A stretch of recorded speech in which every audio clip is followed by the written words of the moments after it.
बजा दिया पकड़ के साउथ अफ्रीका ने। भाईजान हम ना नंबर 1 बॉलिंग लाइनअप है, हमारे पास सारे 150 वाले हैं भाईजान, हम ठुक भी जाते हैं। साउथ अफ्रीका ने इस घटिया बॉलिंग लाइनअप को, इस 2% की बॉलिंग लाइनअप को इतना मारा है आज, पकड़ के उसने मेरे शान मसूद टुल्ले के अंदर बजा दिया, मेरे घंटे को बजा दिया पकड़ के। ये 2% की टीम, ये 2% की फास्ट बॉलिंग। मेरी बात सुनो, सोनू पीली चौकर ना, निकल बाहर निकल।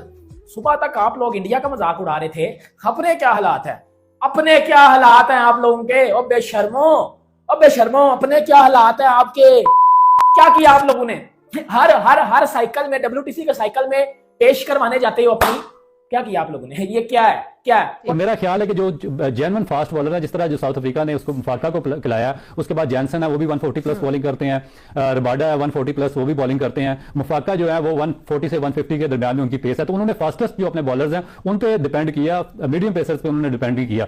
अगर पाकिस्तान की बॉलिंग लाइन देखें तो उसमें जो पाकिस्तान के चारों बॉलर्स खेल रहे हैं उनकी जो एवरेज पेस है 120 से 130 तक पेस है। पाकिस्तान रिलाई मीडियम पेसर्स पर कर रहा है, जबकि south African genuine fast bowler पर वो इंसार कर रहा है। तो मेरा ख्याल है कि जो पिच है वो जेन्युइन फास्ट बॉलर्स की ये पिच लग रही है। अच्छा, इस पिच को अगर हम ज्यादा डिस्क्राइब करें तो पहले ही कहा जा रहा था कि पेसर्स की पिच है, लेकिन अब देखने में ये आया कि ये स्पिनर्स को ज्यादा सपोर्ट करिए, तो इस पर क्या? देखिए अभी टू अर्ली है, क्योंकि इस पिच का जो बिहेवियर है वो भी चेंज होता है। जो न्यूजीलैंड की जो क्रिकेट ग्राउंड है और ये पिच है, इसमें अभी तक जो हाईएस्ट फर्स्ट इनिंग का स्कोर है उसमें जो एवरेज स्कोर है 321 है, जो सेकंड इनिंग का वो 290 है। फिर इसी तरह वेरी करता है कि जो थर्ड इनिंग में जो टीम बैटिंग करती है उसका जो एवरेज स्कोर 230, मगर फोर्थ इनिंग बड़ा इसमें सरप्राइजिंग खेलती है कि 160 जो एवरेज स्कोर इस पिच पे अभी तक हुआ है वो उसकी एवरेज 160 रन है। तो इसमें डेफिनेट मेरा ख्याल है कि जो स्पिनर्स हैं उनको आगे जाके जो तीसरा, चौथा या पांचवा दिन आएगा टेस्ट मैच का, तो उसमें जो स्पिनर्स हैं उसको सपोर्ट करेगी इसमें। सही। कितनी यार भागते हुए स्पिनर है आपके पास, मेरे घंटे का शान मसूद। अब्बे की सिफारिश पे टीम में आने वाले, ये कौन सी फास्ट बॉलिंग खिला रहा है, ये कौन सी कप्तानी कर रहा है। मैं तो खुश हुआ था, वो घंटे का किंग हमारे सर से उतरा है। तू तो उससे भी बड़ा घंटा निकला है, और तू तो उससे भी बड़ा घंटा निकला है भाईजान। इस 2% की बॉलिंग लाइनअप को, इस घटिया बॉलिंग लाइनअप को टेम्बा बबूमा ने और रिकल्टन ने इतना मारा है, इनकी टट्टी निकाल दिया मार के। यकीन कर लो भाई, इतनी धुलाई, इतनी बेइज्जती, इतनी बेशर्मी, इतनी बेहयाई मैं अपनी जिंदगी में नहीं देख सकता, जितनी मैं इस टूथलेस, इस बेशरम, इस बेहया पाकिस्तान टीम को जिस तरह रिकल्टन और गैर पानी के, बगैर सरफ के, ये पूरे पाकिस्तान क्रिकेट बोर्ड को उनकी औकात दिखा रहे हैं। ये आकिब द लॉयन ऑफ गंगालपुरा और शानू द पड़ेंग, द शड़ेंग, द मड़ेंग को दिखा रहे हैं तुम्हारी औकात क्या, तुम्हारी क्रिकेट क्या। और पाकिस्तान की टूथलेस, लंगड़ी, लूली, यतीम, बेशरम, बेहया बॉलिंग जो है ऐसे मार खा रही है जैसे गली मोहल्ले के आवारा होते हैं। अच्छा रऊफ साहब, अगर खिलाड़ियों की बात करें तो आमिर जमाल को बार बार मौका दिया जा रहा है। पहले टेस्ट मैच में चल नहीं पाए, उन्हें दूसरा मौका दिया। अब दूसरी जाने दूसरी अगर टीम की बात करें तो उनके जो एक खिलाड़ी हैं जिन्होंने बड़ा अच्छा परफॉर्म किया, डेब्यू भी किया, और मुपाका, और उसके बाद उन्होंने साइड पर कर दिया, तो हम क्यों बार बार मौका देते हैं?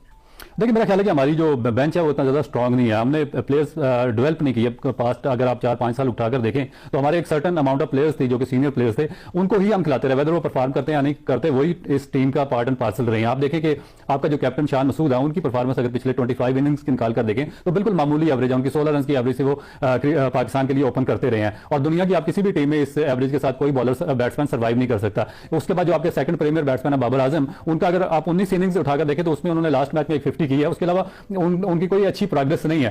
तो ये चीज है कि हमने जो यंगस्टर्स थे उनको हमने डेवलप नहीं किया, उनको चांस हमने साथ नहीं दिया, उनको लेकर नहीं चले। इसी वजह से आप देखें कि जो आपने जिस तरह क्वेश्चन किया कि बोश थे, 81 रन उन्होंने किए पहले टेस्ट मैच में, फिर उन्होंने 6 विकेटें भी ली, मगर क्योंकि उसके बाद दूसरे जो पैटरसन थे उन्होंने भी 5 विकेटें ली थी पहले इनिंग्स में। मगर हुआ क्या कि देखें कि अब जो कैपटाउन की या न्यूजीलैंड की जो पिच है ये सपोर्ट नहीं कर रही जो मीडियम पेसर्स हैं, तो उन्होंने फौरन उनकी जगह पे जो उनके स्पिनर है महाराज उनको शामिल किया, और पैटरसन की जगह पे उनके जो फास्टेस्ट बॉलर है जो 19 साल के मुफाका है उनको उन्होंने टीम में शामिल किया। हम अभी तक आमिर जमाल को ही लिंगर ऑन कर रहे हैं, बाकी जो बॉलर्स हैं या जो हमारे बैट्समैन है जो परफॉर्म नहीं कर रहे क्योंकि हमारे पास बेंच पावर नहीं है या हम अच्छी टीम सेलेक्ट करके नहीं लेकर गए, तो हमें उन पे कॉन्फिडेंस नहीं है जो हमने बाहर बिठाए हुए हैं, तो उस वजह से हम उनको चांस देने में हेजिटेट कर रहे हैं। पाकिस्तान के इन बेगैरत बॉलर्स जो कि इतने बड़ी नंबर 1 बॉलिंग करने के, भाईजान हम तो नंबर 1 है ना, हमारी बॉलिंग नंबर 1 है दुनिया में। नंबर 1 के बच्चों तुम लोग देखो कि तुम लोगों ने किस तरीके की नंबर 1 बेइज्जती करवाई है, बिल्कुल ही 3rd क्लास वाहियात, बी ग्रेड नहीं बल्कि जी ग्रेड की तुम लोगों ने आज क्रिकेट खेली है। और ये वो बॉलिंग बॉलिंग है जो कि अपने आप को नंबर 1 कहती है। यार इतनी जलालत पहले दिन के ऊपर पाकिस्तान के बॉलर्स का मैं बोलूंगा सर्वनाश हुआ है,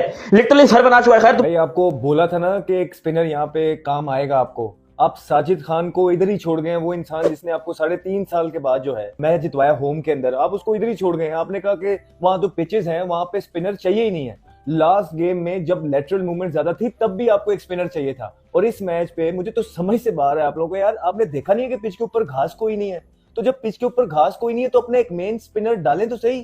किस चीज से डर रहे हैं शान मसूद? मतलब बैटिंग लंबी कर रहे हैं। लास्ट मैच में आमिर जमाल को खिला के उनको सुकून नहीं आया था कि वो प्रॉपर्ली 100% फिट ही नहीं है। लास्ट गेम के बाद ये वाला मैच उनको मिल जाना, that was a shocking decision once again.